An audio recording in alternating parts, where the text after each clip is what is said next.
Ijoolleen gaafa baay'een keessan gaaffii garaagaraa na gaafattanii siin bu'aa jirtaa mee maashina uffataa firiijii garaagaraa nu gaafadhu warri jettan jirtanii warri farniichara nan jettan jirtanii dhugaa dubbachuuf waan akka firiijiitii fi waan akka maashina uffataa hin jiru asallaa jechuudha adaamaadha malee asallaa hin jiru akkasumas gatii midhaanii warri na gaafattan viidiyoo kana gadhumatti ilaalaa isiniin ja'a gatii midhaanis gatii barbaree garaagaraa na gaafattanii jirtanii warri maatii keessan asumaan immoo sarpiraayiz gochuudhaaf bakkuma an jirutti ordarii godhattan hedduu naaf galatooma isin jaala'a isin kabaja.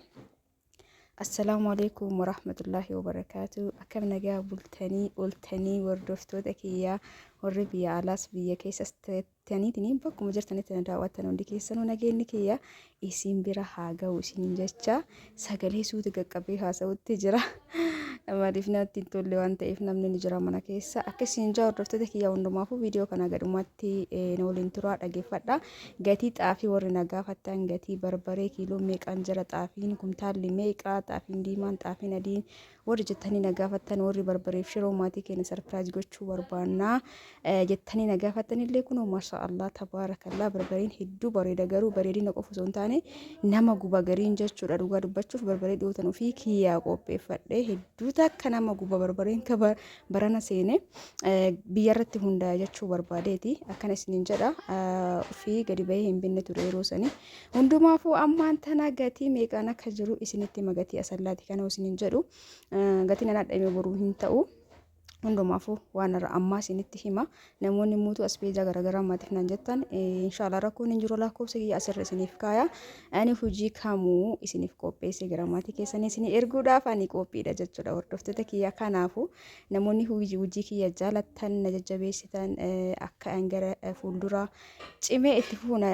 deeggartan deeggarsi kan biraatii miti viidiyoo kiyya laayikii gootan sheer gootanii yaada keessa naa barreessitan waan garaagaraa orderiin irraa gootan hedduu takka milinatti turtan galatoomaa ulfaadhaa isiniin jecha kallattimaan amma wanta qabadhe dhufetti isin dabarsa jechuudha hordoftoota kiyya isin immoo maal gootarree akkuma baratame viidiyoo kana laayikii sheerii gootan jechuudha hiriyoota keessan irratti maaliif yoo isin laayikii gootan yuutuubiin mataa isaatiin algooriizimii yuutuubii sheer naaf godha jechuudha sheer godhachuun viidiyoo kan namni baay'ee bira akka ga'u naaf facaasaa jechuudha hordoftoota kiyya.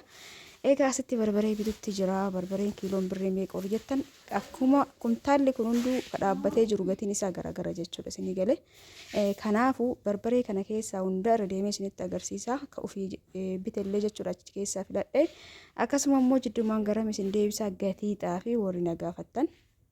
Egaa xaafii yeroo ammaa kana kiiloon birrii meeqa akka ta'e kumtaalli jechuudha xaafii diimallee xaafii adillee gatii isaa warri dhagahuu barbaadan kallattii mana isinitti hima namoonni mootu xaafii maatii keenyaaf sarpiraayiz gochuu barbaanna jettanillee jirtanii rakkoon qabu jechuudha hordoftoota kiyyaa hundumaafuu gatii xaafillee isinitti kan himu ta'a jechuudha har'a haga dhumaan waliin viidiyoo yoo isinitti tole immoo laayikii godhaa jidduumaan jidduun isin yaadachiisutti jira eeshi hordoftoota kiyyaa wanni biraa moorri na gaafattanii meeshaan mana keessaa akka adaamaa san bal'inaan hin jiru malee ni majira asallallee maashina gurguddaa warri na gaafattan immoo hin jiru jechuudha maashina gurguddaan kanaaf namoonni ajajatuu barbaadan adaamumarraa isiniif ajajaa jechuudha akkasumas xaafiin kunillee kaawwal tara hundi isaa tokko miti akkana qicanii walaaltan sarganyaa isa jedhamu jira sarganyaa jechuun xaafii adii fi diimaan ol keessa kan makame jechuudha diimaan addatti gatiin isaa adda akkasumas mootu adilleen adda jechuudha kan wal keessaa kunis adda garaagarummaa qaba jechuu barbaadeet akkuma walii galaatti amma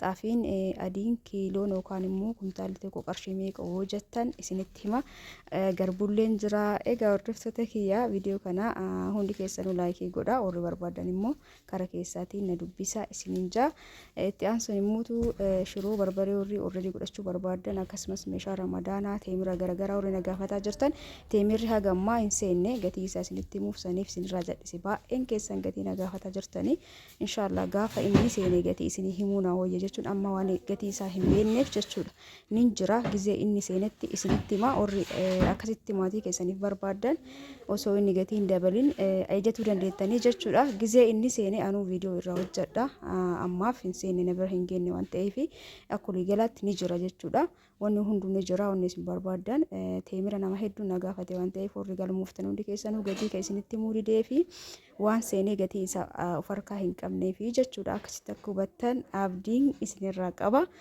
Egaa itti aansuun sila gatii maa nutti himne jechuun keessa waan oolu walumaa galatti xaafii adii kuntaalli tokko isa qulqulluu qarshii 12,000 jechuudha. Isa qulqulluu natsaa akka ta'e jechuudha. Hordoftoota kiyyaa kan jiddu galeessaa kan qarshii 11,500 illee jira.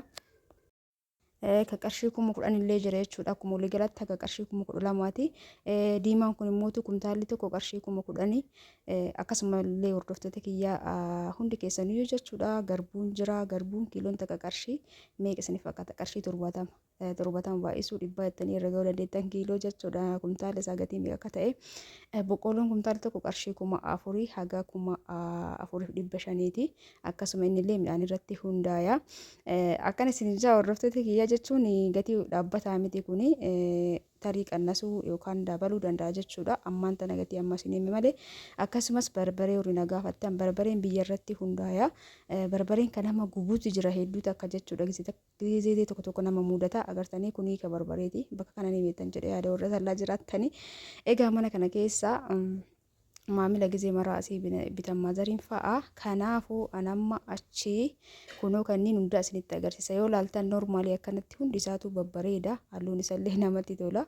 Garuu mootu akkaatama biyya isaati gatiin isaa garaagara jechuudha. Akkasumallee mootu barbarummaa isaatti illee garaagarummaa qaba jechuudha. Hunda isaatu irra deemee laalee gaafadheeti. Viidiyoo nan waraabinaan jira ture namichi. Viidiyoo si osoo hin taane barbaree waraabuu barbaada jedheeni eegas booda maaliif barbaachisa manatti galii waraabee gizee bittee gaalte naan jedha jechuudha. Giddimaan hin waraabe hundi isaatu gatii isaa addaan baasee gaafadheedha. Ka qarshii 350 jira, ka 450 jira, ka 350 dhiisaa inni guurama bicha, ka 450 illee jiddu galeessadha. Ka qarshii 600 jira inni kun hundi isaatu akkanatti ol fuudhee isinitti agarsiise ka jiru kaati qabdu keessaa tokkoffaa fi bareeda ka jettu naa kenni jedhanii jira. Akkasii garaagarummaa qaba jechuudha. Ka 650 kan nama bite garuu 450 500 jira jechuudha. Maaliif garaagarummaa qaba akkaatama biyya isaatiin garaagara jechuudha. Ka biyyoota nama gubullee jira isaan irratti hundaa'eeti jechuudha. Hordoftoota kiyyaa hundumaafuu hunda isaatu akkanatti ilaalee kaatii amma si biratti bareeda jettee namaaf gurguraa jirtu kan nama hin gubne bareeda isaa kenni jedheeni kiiloo 5 biteen jira jechuudha. Garaagaratti kiiloo 5. Egaa kana fakkaataa gatii isaa akka isinii galee abdiin qaba. Dhaabbataa miti isiniin jedhee jira. Akka filannoo keessaniiti akka humna keessaniiti. Ka 450 illee jira. Ka 500 illee 550 600 650 ani ka amma bite ka mana kee keessaa ka qabdu ka tokkoffaa fi bareeda ka jettu 650 kiiloon jechuudha. Isinii galaami wannan jedhe kun garuu qannasullee akkuma jirutti ta'e akka waan dallazanillee godhanii gurguran kun ni jira kun was bira garuu hin gaafanne dhugaa dubbachuuf kanneen ka butute kanneen jechuudha. Akkanaa kun waan amma akkuma argaa jirtan kana bareenni isa kana jedhee naaf kennutti jira jechuudha. Hordoftoota kiyyaa egaa viidiyoon kiyyaa kana fakkaataa gatii barbaree warri dhagahuu barbaadan gatii xaafii warri na gaafattanii haga tokko gurra isin bu'e jedheeti yaada. Viidiyoo kana laayikii godhaa warri na dhageeffattan galatoomaa baay'ee baay'ee.